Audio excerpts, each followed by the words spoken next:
James Hamilton for MMA UK here, joined on the wonderful Skype machine by Reece McEwan. Thanks very much for coming on, Reece. Pleasure to be on. No, it's always nice to have you on for a chat. Obviously, when you're on, we know you've got something coming up, and you've got a big fight coming up. Obviously, you're fighting Caged Steel on the 16th of March against Lewis Lee Scott. Yeah. I think this is one certainly in the amateur ranks a lot of people are looking at. Obviously, the top bantamweight for Scotland going down there, and obviously in a lot of people's eyes, he's a top gentleman down there, possibly in the UK. So, when you first get told about this matchup, was this one you were excited about? Yeah, it actually kind of happened like in a flash. We were looking at like fighting in March, April time, and Dean was messaging the promoter for Caged Steel, or I think it might have been Louis' coach, and he was just like, "Oh, there's a title fight on the 16th of March. He's interested in like that. Yeah, who's the opponent?" And he said, and we were like, "Cool." And it just kind of happened like that. So I never had any moment to kind of.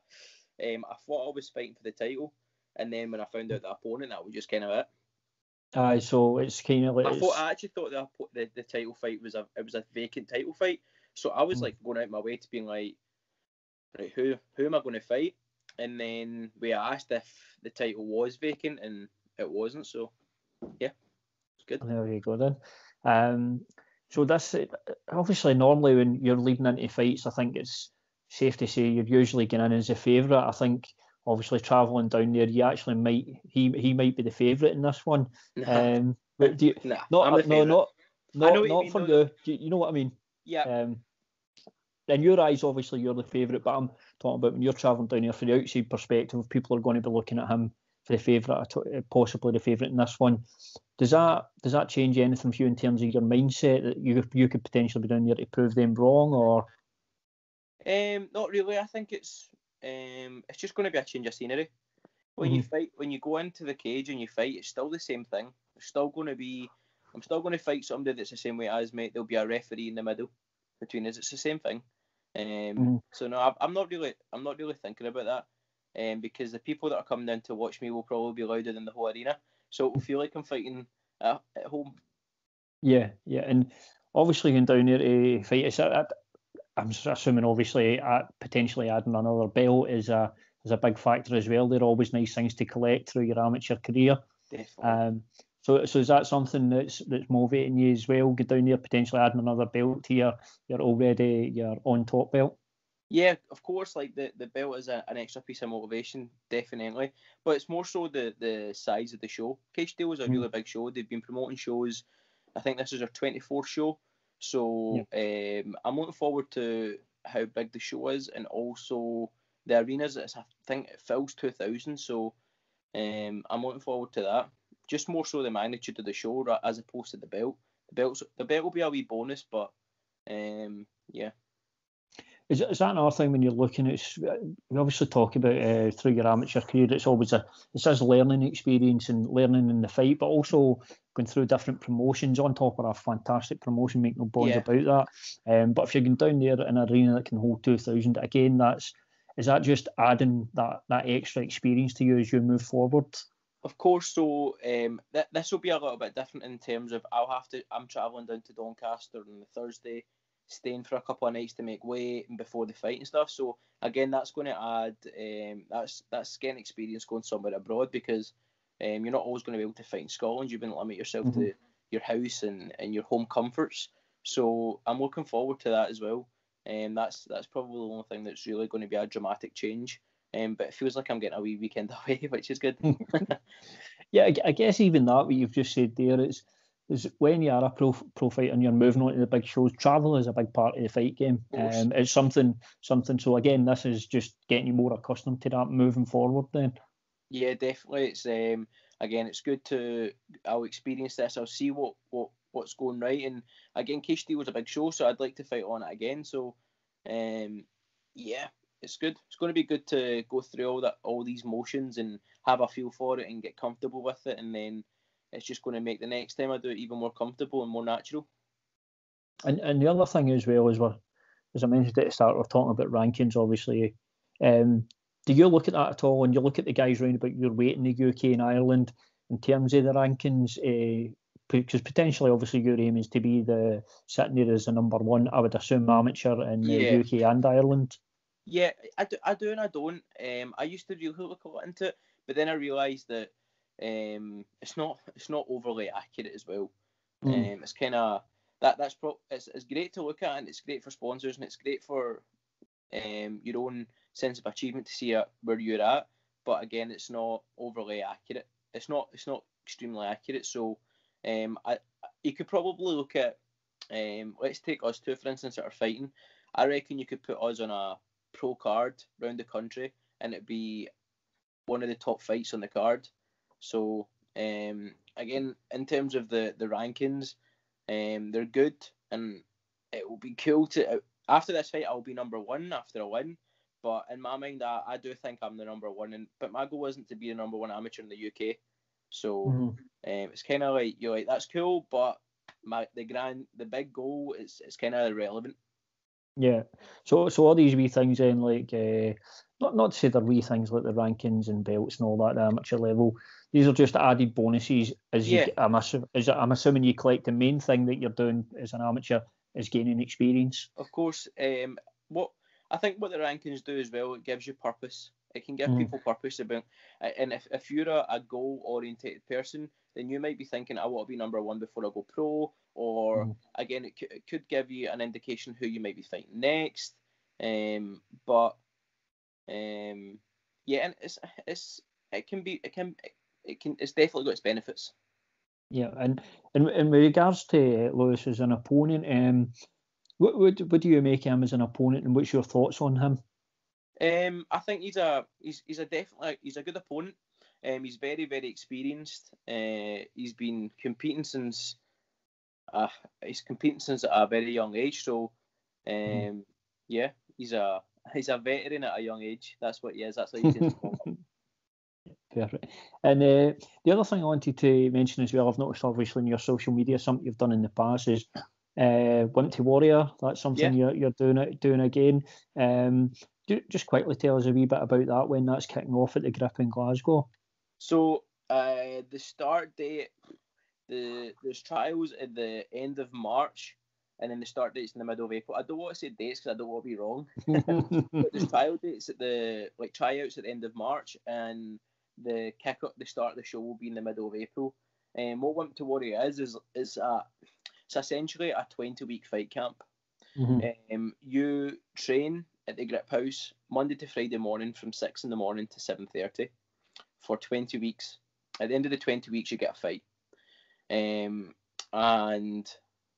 yeah, it's a very good experience. Whether or not that you want to train after, or whether or not that you've done anything before, it's perfect for beginners, and it's a really life-changing event in terms of you're going to get fitter, you'll probably lose weight or gain weight, and you get a fight at the end of it. So that's a life-changing experience.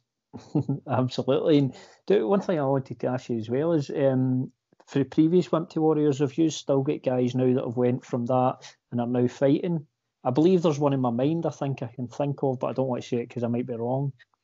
There's nobody that's fought after that I'm aware of, but a lot of the people stayed on to either train, whether that be in martial arts or fitness or some form of fitness. I would say the majority is continue to on their fitness journey. Nice one with that there, because I did throw you a bit of a curveball with the Went to Warrior, by the way. I've just threw that one out. No problem. So, other thing I noticed you've been doing a lot of, you've been taking jiu-jitsu classes as well. If I'm right, have you been doing a bit of coaching in that side of things too? I've not really added any new coaching like from the last time I spoke to you. I coach, as well as Went to Warrior, I coach another adult striking class in Greenock, but I mainly coach teenagers and kids. So yeah, I love coaching. It's really good. And that's something you've kept up going for a while now then? Yeah, I would say the first class was given to me off Ian about just before I quit my job, so January 2017. That was the kind of first coaching opportunity I had, and it's good. Perfect. It definitely has its benefits. Like I said, the majority of my coaching is to teens and like young children, so I take a lot of inspiration from seeing how much their confidence and how much fun that everybody, whether you're an adult or child, is taken from every session. Do you find as well is when you're doing the coaching as well, are you almost picking up new fans when you're training these young kids, and you're actually going out and you're going down there and, like, for example, going and fighting in Caged Steel, and you've got these kids that you've coached now, they're interested in what you're doing and how you're getting on with your fights? I've never really thought about that. I don't really think about myself when I coach, because when I'm coaching, they've got my attention, and their wee journeys for however long I'm coaching them for, whether it be 45 minutes, an hour, or whatever. Like, I'm thinking my attention's on them for that time. Yeah. I'm not really thinking about me. But if I can give them a little bit of inspiration and they somehow look up to me, then that's really cool. That would make me real proud. Perfect. And we'll just go back onto the fight for a moment. Excuse me. So 16th of March. So it is getting quite close now. I know a lot of amateur fighters don't necessarily do fight camps. When did you start training for Lewis? When did that begin? Whenever I knew about the fight, really. I've not really got an answer for that, because I'm not really training for him. But to answer you the question as best as I can, I would say he's been in my mind since we got the fight. I don't know. I would say 9 weeks before it. About then. But again, my training's not revolved around him, and never is revolved around a person. It's always revolved around me, because not every session's about how do I beat him, how do I fight this, and how do I worry about that. It's all about me. What can I get out of this session? And if I can use what I'm learning and to neutralise his skills and outperform him in the 16th of March, then brilliant. But again, I'm never really focused on him, because the whole purpose of me training and getting better gets neglected.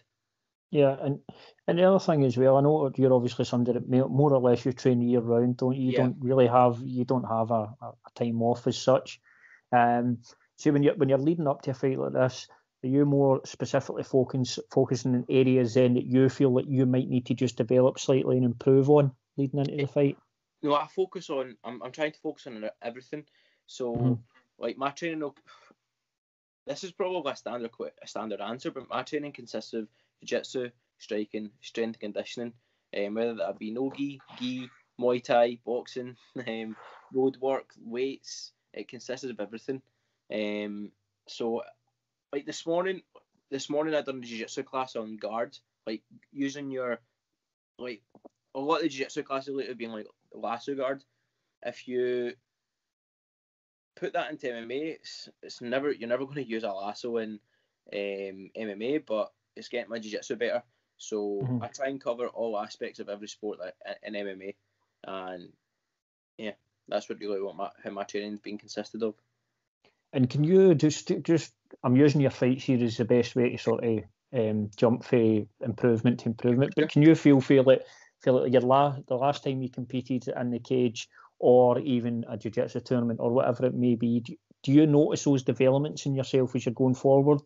Is it something you... Sorry, I'll let you finish. No, I was going to say, it's something you notice quite easily, or is it maybe coaches sometimes pointing out to you areas that they feel you've improved in as well? It's a bit of both. Self-reflection and coaches pinpointing it. The biggest indication for me is, like, I had a very busy 5-month period of 3 fights back to back to back. And in June, my performance against Charles Liu was like, my coaches were like, "Why did you try and play a jiu-jitsu game against him? Like, pulling guard for guillotines and jumping on every submission I could." A couple months later than that, I go and put on a striking clinic and knock a boy out in 2 minutes, and you could say like a flawless victory. And then 9 weeks after that, I go on and put on a flawless grappling victory. So I went from somebody who was constantly jumping on submissions, trying to finish the fight, to a couple months later being only a striker, and a couple months later that dominating with jiu-jitsu and not making silly positional mistakes. So those performances are an indication of how much I've improved and how much my training's paying off. So just on something you said there, we'll just go back to Charles Lee, a fight I watched. Actually, a really good fight. I enjoyed that fight. But you said there that you potentially played into his game almost there just to show. So was that almost you kind of making it intentionally more difficult for yourself, just so you could show an area that you felt you had developed? Well, yeah, like I'll quote my coach Ingo Martin here when he said this, like, and so my words is that's probably my least impressive performance. And to quote him, the reason why it's there was loads of gaps in that really because it was back and forth. Because I gave him the opportunities to win rounds, I gave him the opportunities to win the scrambles. Whereas my last fight, again, we'll quote him, that I was so dominant that I shut off every opportunity for him to even win a second. I won 9 minutes at a 9-minute fight, whereas the MMA fight before that, it was like, oh, Charles, do you want this wee chance to win the fight here? And you were giving him everything. So the performances that aren't that impressive are the ones that are back and forth, where the skill level's pretty close. Well, you're showing that the skill level's close. You want to go in and you want to make it as dominant, and you want to make that skill level as apparent, like that I'm far better than you, and you want to make that as clear as possible. Yeah, and having that many fights in that 5-month period, how much is on top of obviously all the training you're doing, but just getting that time in the cage and actually doing it live, not in sparring, not in training, how much do you feel that helps you as well and develops you going forward too? Yeah, the amount of experience I've had, I think I've had, I've had 9 fights now, but in the past 2 years, I must have had seven of those fights were in a 17-18 month period, I think, something like that. In a year and a half period, I had 7 fights, so it was good to get experience, come out the fight or come out the competition, see what was good, see what we could get better, and then make the next one better. It was a very quick turnaround, which brings a lot of urgency in terms of your training and how to improve for the next one. Yeah, and I would assume, I don't know if it's the case, right enough, I'm just making an assumption here, that going forward, you're going to continue, obviously, as long as you're injury free, are you going to still continue to look to be as active? And I know you've said in the past, fight in different sports, grapple only, K1. Is that going to be the case going forward in 2019 then, yeah? Yeah, I want to compete. In the grand scale of things, my job is to compete. My job is to be a full-time MMA fighter. That's what I quit my job to do. So why am I going to hang around and waste the time away? I want to get as many fights or as many competitions as I can get in. And like that's the biggest opportunity for you to learn, I feel, because you can come across and that's when you really try and apply your training in a competitive environment. And the more comfortable you get in that environment, the easier and the more advanced your skills get. And the other thing, I don't know how much you pay attention to this as well, obviously with like Bellator and that, it seems like there is a lot more opportunities for guys out there. Obviously, you've seen Chris Duncan, obviously, unfortunately we didn't get to actually see the fight, but Chris Duncan went over there and put a great performance in by all accounts in Dublin. Obviously Chris Bungard in Newcastle, and there does seem to be, with a promotion like Bellator, there seems to be opportunities there. Is that something you look at as well and think that is an opportunity for you, maybe in the not too distant future? Yeah, absolutely. The last 2 on tops I fought on, Chris Bungard and Chris Duncan were on the cards. I don't know if they were on the same card, but they were definitely on the same night I was fighting. I think Chris Duncan was fighting in November and Chris Bungard was fighting in June. So I've took a lot of inspiration from watching them and going, last year they were just on the same fight show as me. So why can I not be breaking through into these bigger shows in the next couple of fights? So yeah, I've taken a lot of inspiration from those 2 guys, especially. Yeah. I believe actually the both of them on the set different nights, because I think it was obviously you fought Padraig, and you had fought Charles. I believe Chris fought Niall, and then Chris fought Niall. There's actually a funny story between. I remember, I think I watched Chris Bungard's fight on TV. It was on Channel 5 in my living room. My mum came in and she was like, "Is that Chris Bungard that you were?" And I was like, "Yeah, right, Mum, I just watched the fight." She was pure amazed. It is, but it's kind of I've spoke to Chris a few times about it, but it's obviously there is other guys that fought on the show. John Ross was on that, but it was quite good as well. Seeing obviously I'm slightly biased towards Scottish MMA. I don't think there's any secret about that.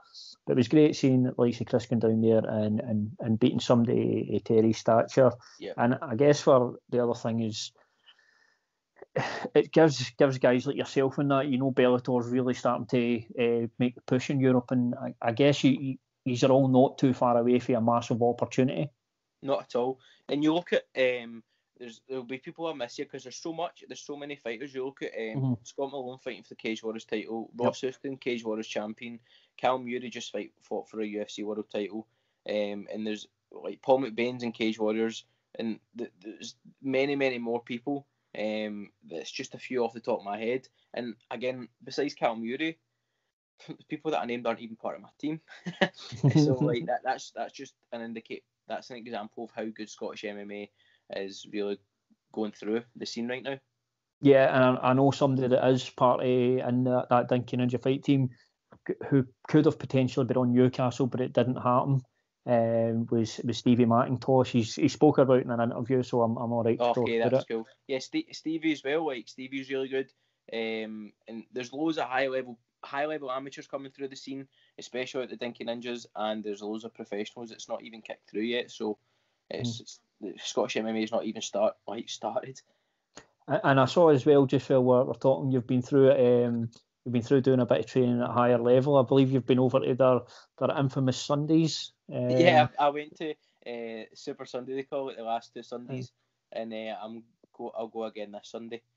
And how much have you? I don't know if you'd been in the higher level gym beforehand, but how much have you been enjoying getting in there and training as well? Yeah, it was really good. Really great facility and really great training partners.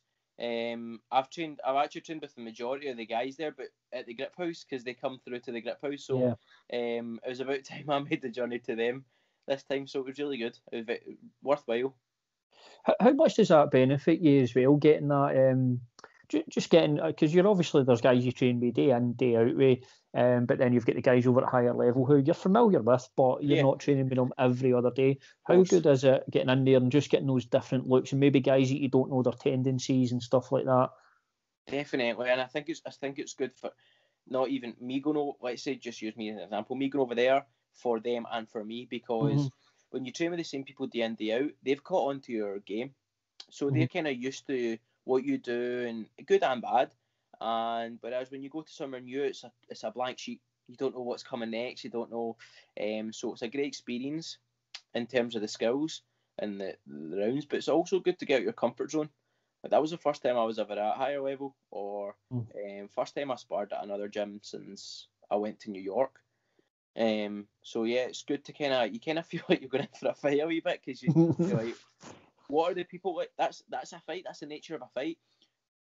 New place that you're going into, and you don't know anything, or you know very little about your opponent. Well, obviously this is training partners, but it's really good. It's really good to do. Is it good as well walking in there, because you get those like I don't know how much, I'm not a fighter, so I get it when I walk into a gym, but I don't know if you get those sort of nerves when you walk in, because you're no familiar with the surroundings, and you're just do you know what I mean? Well, yeah, I get nervous. I actually get nervous before I spar, no matter where I am. So I'm like, oh no. But it was actually really comforting going. It was fine going to higher level, because again, the people that were there, they're all very friendly with me, and they made me feel really welcome. So that kind of eradicated any of those feelings. But on a general basis, before I spar, or before like kind of big heavy rolling sessions, I get a wee bit nervous, because it means a lot to me.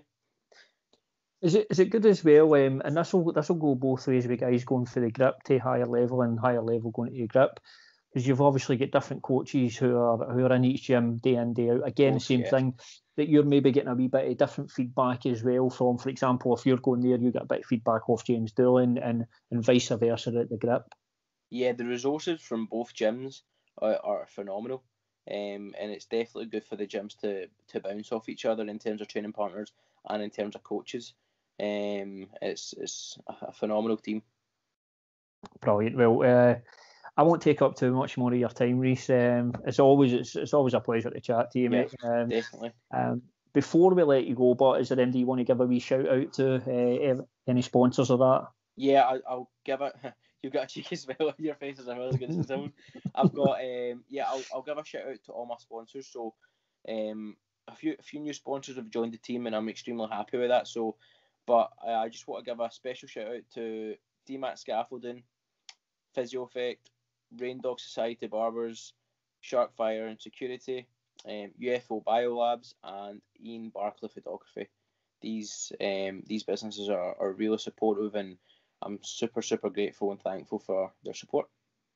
Perfect. And as always from us, it's best of luck. We look forward to catching your fight going down to Doncaster. So best of luck on the 16th of March. Thank you very much, mate. It was an absolute pleasure. Thank you.